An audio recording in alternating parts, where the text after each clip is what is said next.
Amém. Saúde a igreja mais uma vez com a paz do Senhor. Vamos estar abrindo em Tito, livro de Tito, capítulo 2, a partir do versículo 11, amém? Eu vou estar lendo os ímpares, os irmãos lêem os pares, até o número 14, amém? Porque a graça de Deus se é manifestado, trazendo salvação a todos os homens.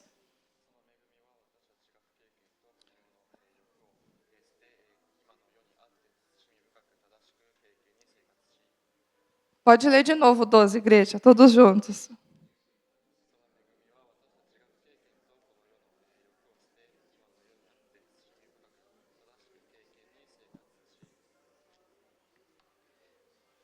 Aguardando a bem-aventurada esperança e o aparecimento da glória do grande Deus e nosso Senhor Jesus Cristo. Todos juntos o 14. A qual se deu a si mesmo por nós, para nos remir de toda a iniquidade e purificar para si um povo seu, especial, zeloso de boas obras. Amém? Os irmãos podem se assentar? Nós vamos falar um pouco hoje sobre a graça, o presente de Deus. Aqui no versículo 11 diz que a graça, ela é salvífica, ela veio para trazer a salvação para nós. A graça salvífica não é um salário que você recebe por você ter feito alguma coisa. A graça de Deus, ela veio como um presente para você e para mim. Então, quase em todas as partes do Novo Testamento, é lembrado que a salvação é um presente e não um salário. Algo que nos foi dado para ficarmos perto do Criador para sempre. Então, Paulo estava ensinando a Tito para que pregasse para a igreja que antes de todo bom comportamento que eles tentassem fazer, eles precisavam estar perto de Cristo. Sem estar perto de Deus, nós não conseguimos avançar. É como o pastor disse, se nós não estamos ajuntando, nós estamos espalhando. Se nós não estamos com Deus, nós estamos espalhando. Abram suas Bíblias em 2 Pedro 3,18. Amém? Antes crescei na graça e conhecimento do Senhor Jesus e Salvador Jesus Cristo. Até aqui. Então não quer dizer que somente porque eu aceitei o Senhor, agora quem faz a parte é Ele. Eu tenho que vir ao culto para que Ele implore com a sua palavra, para que eu venha talvez mudar alguma coisa em minha vida. Deus nos concede o seu favor, a sua graça capacitadora, para que nós venhamos crescer. Então Pedro ele estava falando aqui, nós devemos crescer em graça e conhecimento. Às vezes as pessoas elas crescem no conhecimento e não crescem na graça. Se apegam no seu próprio entendimento, o quanto estudou, mas de graça não está tendo a graça no seu coração. Vocês lembram que, não sei na época de vocês, mas eu lembro que quando eu me converti, se havia brigas entre os irmãos, o pastor sempre falava, aquele que está mais na graça é o que vai perdoar. É como Paulo dizia para a igreja, existiam alguns irmãos que, por eles estarem em contendas, por eles ainda estarem com os seus pecados antigos, alimentando os seus pecados antigos, eles ainda precisavam do leite espiritual. Mas se Deus te trouxe aqui nesta manhã, não é para que você fique na mesma estatura espiritual. Cada vez que você recebe uma aflição, uma provação em sua vida, é tempo de exercer a sua fé. E você exercendo a sua fé, você vai estar crescendo em graça diante de Deus. Vamos abrir em Tiago, capítulo 4, versículos 6 ao 10. Antes da maior graça, portanto, diz, Deus resiste aos soberbos, porém dá graça aos humildes. Sujeitai-vos, pois, a Deus, resisti ao diabo, e ele fugirá de vós. Chegai-vos a Deus, e ele se chegará a vós. Limpai as mãos, pecadores, e vós de coração dobre, purificai os corações. Senti as vossas misérias, e lamentai e chorai. Converta-se o vosso riso em pranto, e o vosso gozo em tristeza. Humilhai-vos perante o Senhor, e Ele vos exaltará. Então, cada vez que nós pecamos e não nos arrependemos de coração verdadeiro diante de Deus, nós criamos uma barreira de orgulho em nosso coração. Existem também sofismas na mente em que você não consegue aceitar a palavra de Deus, que ela vai ser voltada para você. Então, a pessoa acaba gerando somente o conhecimento, mas ela não cresce em graça. Crescimento espiritual não é algo que você tem que ter para as pessoas verem o quanto você é bom. Não é para que as pessoas vejam quão santo você é, mas é o Espírito testificando dentro da sua alma, você é salvo. Número 2, a graça nos ensina a viver uma vida sóbria e justa e piamente. Quando nós lemos sobre sóbrio, sobriedade, a gente lembra de tudo aquilo que tenta neutralizar a nossa mente, o nosso corpo, daquilo que está passando ao nosso redor de muita dificuldade.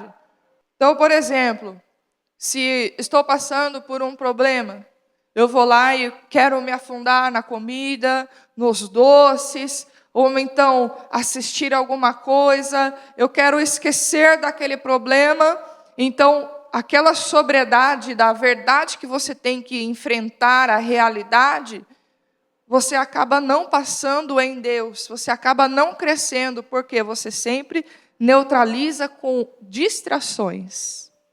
Então, a graça de Deus, ela é derramada sobre você para te capacitar a viver uma vida sóbria, sem nenhuma contaminação. E diante da culpa e das dores e aflições, a graça nos mostra o melhor caminho do que se anular diante de tudo isso. Ter coragem mesmo é assumir os seus próprios erros, ainda que você não tenha 100% de culpa. Quando a palavra de Deus diz, buscai a paz com todos e a santificação sem a qual ninguém verá a Deus, nem sempre você vai ter que justificar a sua parte. Nem sempre você vai ter que falar tudo o que é necessário. Porque quando aqui dentro tiver paz, não existe outra tribulação por fora que pode abalar essa paz. Por isso que a palavra de Deus diz que a justiça do homem não opera a justiça de Deus. Porque todas as vezes que queremos impor ou colocar, não, eu vou colocar uns pingos no i, eu vou falar o que realmente deve ser feito, a justiça de Deus não opera. Então eu encorajo você nesta manhã, tenha coragem de se achegar a Deus e dizer a verdade. Quando nós falamos a verdade diante de Deus, tudo aquilo que estava maquinado do inferno contra nós é aniquilado. E aí nós crescemos em graça. Número 3, a graça também nos ensina a estarmos felizes pela vinda de nosso Senhor Jesus. Então, quem se priva da graça não consegue ter esperança. Não consegue ver Cristo além dessa vida. Eu tive um sonho algumas semanas atrás, onde eu via essa igreja bem cheia. E eram pessoas novas. Eu não via o rosto dos irmãos. E eu ficava assim maravilhada, porque eu via tantas pessoas novas no culto, e eu pensava, mas que bênção, quantos visitantes. Só que enquanto o culto estava acontecendo, tinha gente com um prato de comida dentro do culto, tinha gente andando de um lado para o outro, como se fosse que estavam aqui, mas os seus pensamentos não estão. Estou aqui somente para o que Cristo pode me dar nesta terra. Estou aqui para ofertar um pouco do meu tempo para Deus. Mas a graça nos ensina que nós devemos ter esperança todos os dias da volta de Cristo. Se você está apegado às coisas desse mundo, você se desespera, você esquece que Jesus está voltando. Evangelho não é conforto, é confronto contra a nossa carne pecaminosa. Então nós precisamos estarmos sempre com o Senhor. E ainda que você não veja o arrebatamento, e Deus já venha te levar antes, logo após virá o juízo, como o pastor disse. Então você pode pensar, mas pastora, falta muito para Jesus voltar. Nós não sabemos, e também nós não sabemos o dia que Deus irá nos levar. Por exemplo, semana passada sofremos um acidente, mas dentro de mim eu tinha a plena convicção que aquela não era a hora. Tanto que eu vi o meu esposo lá que bateu mais uma vez, e eu bati atrás, E mesmo assim fui destravar as portas, fui pegar a Karen, aí ele já veio andando. Então nós temos a certeza que da convicção da nossa salvação e do tempo certo. Não que não assusta, né? A gente também não é de ferro. Mas assusta para ver se ninguém se machucou, né? Por isso, diante da graça, ela nos ensina a ter esperança, estarmos atentos à vinda de Cristo. A entender que nada nessa vida é mais importante do que estarmos esperando a volta do Senhor. Lembre-se das 10 virgens. 5 delas já não esperavam mais. Elas adormeceram. Quantos de nós já ficamos dormindo espiritualmente a ponto de estarmos insensíveis à voz de Deus? E esse é um ponto onde chegamos que precisamos de arrependimento. Número 4, o povo zeloso de boas obras. Então aqui no item 4 diz que Deus enviou o seu Filho por amor a nós para nos livrar de toda iniquidade. Quando nós vamos deixando pecado após pecado, sem nos arrependermos, como eu disse, nós vamos criando barreiras que vamos nos distanciando diante de Deus. Mas quando nós falamos em verdade, Deus me ajude, a sua graça está disponível e o teu sangue para me lavar e purificar de todo o pecado. Então somente assim eu consigo ter o zelo e ter as boas obras. Porque nós não somos bons por natureza. E por mais que você vê alguém lá fora, e você fala assim, nossa, aquela pessoa é tão boa, só falta Jesus. Né? Como diz o pastor Luciano Subirá, como se Jesus fosse a cereja só do bolo. Jesus é o principal. E se existe algo, ato de bondade que há em nós, a Bíblia diz, toda boa dádiva, todo dom perfeito vem do Pai das luzes, a qual não há sombra de variação. O zelador, ele cuida de todo o condomínio, de um prédio, de uma casa. Ele cuida se o jardim está bem cuidado, se há limpeza em volta do condomínio ou da casa. Assim é o trabalho de um zelador.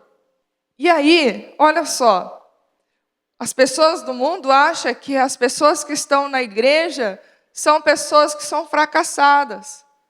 São pessoas que não tiveram uma chance lá fora e têm como uma muleta a sua fé. Mas aqui está falando em Tito que é um povo que Deus escolheu para si, especial. Um povo zeloso, um povo de boas obras. Muitos que estão aqui não vieram a Jesus porque perderam tudo. Mas estão aqui porque entenderam que Jesus é tudo. Infelizmente, eu precisei passar toda a minha adolescência sem amigos. Eu precisei passar toda a minha adolescência sendo rejeitada, dormia com medo, cheia de traumas, para que quando eu me achegasse a Cristo, eu entendesse que Ele era o meu melhor amigo. Dormia cheio de traumas, cheio de medo, dormia sempre com um pedaço de pau do lado da minha cama. E quando eu encontrei com o Senhor Jesus, eu caminhava nos becos da cidade, na escuridão, de olhos fechados e louvando a Deus. E dormi em paz. Realmente, eu provei dessa paz que a Bíblia fala no Salmos 4, que em paz me deitarei e eu levantarei porque o Senhor está comigo. Por isso entenda que sem Deus nós não somos bons. Não tente resolver as coisas longe de Deus, porque como diz as pessoas, vai dar ruim. Então, para que possamos zelar a nossa salvação, precisamos nos lembrar que quem se entregou por nós foi o Senhor Jesus. Ele se entregou para que a gente fosse livre de verdade. Liberdade não é paz ausente, não é estar ausente de lutas também.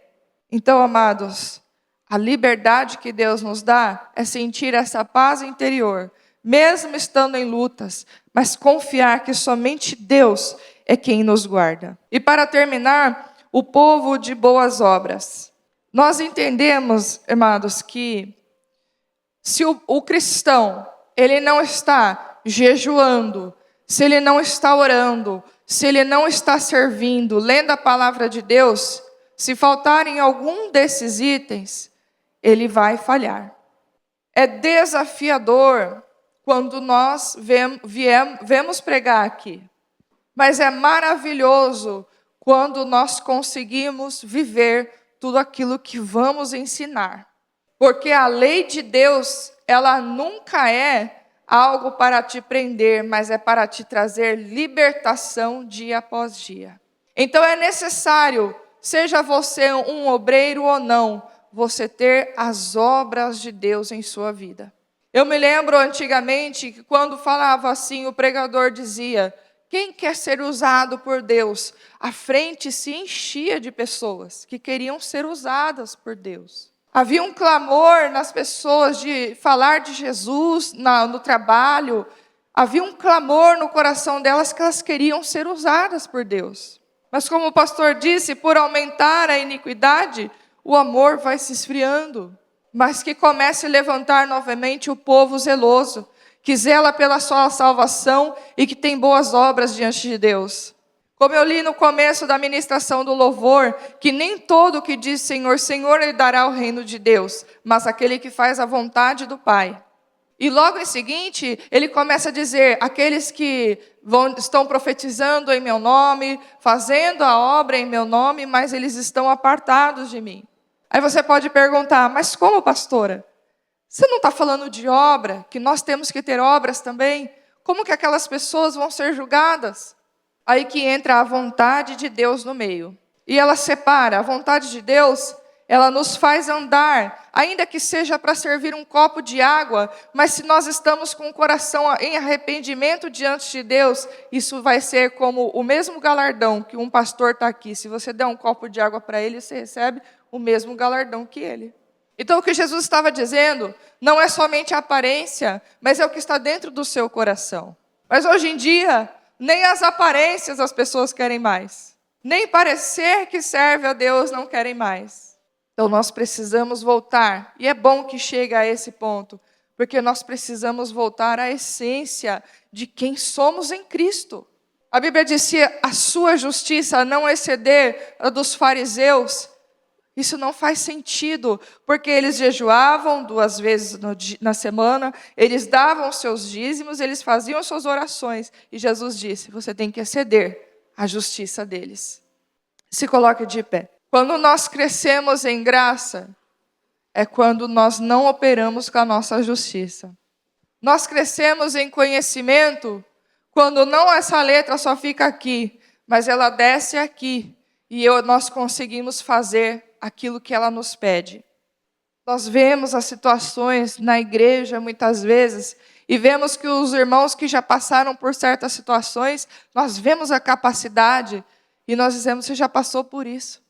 Você agora tem maturidade para enfrentar em oração, para enfrentar em paciência. Que não seja as mesmas lutas que fazem você tropeçar. Diga ao Senhor, eu quero crescer em graça, porque eu preciso estar na vontade do Senhor. Nós não podemos sair deste culto e achar que a palavra ela vai servir só para algum dia da nossa vida. Nós não podemos tapar os nossos ouvidos e dizer, ela não serve para mim. Se cada vez que viemos ao culto pensarmos desta maneira, nós vamos estar como aquelas 5 que dormiram e não estavam esperando a volta do Senhor. Se você e eu fôssemos avisados da volta de Jesus, que dia seria, você estaria se preparando. Prontamente aqueles que te ofendessem, você ia perdoar. Prontamente os pecados que viriam a ser acometidos, você ia se arrepender em lágrimas. E eu digo a você, a palavra do Senhor desde Gênesis, ela se cumpriu. E a vinda do Senhor também há de se cumprir. Então, se coloque na presença de Deus. Nós vamos estar louvando ao Senhor. Se você quiser receber uma oração, o pastor Kiome vai estar, pastor Kiome, pastor Paulo, pastora Márcia estará orando por vocês. Volte à verdade de quem Cristo é. Ele é a verdade sobre a sua vida. Tenha coragem, fale com o Senhor. Não há ninguém que não peque. Não há ninguém santo e puro diante de Deus. Não há ninguém que não necessite da sua graça e do seu amor.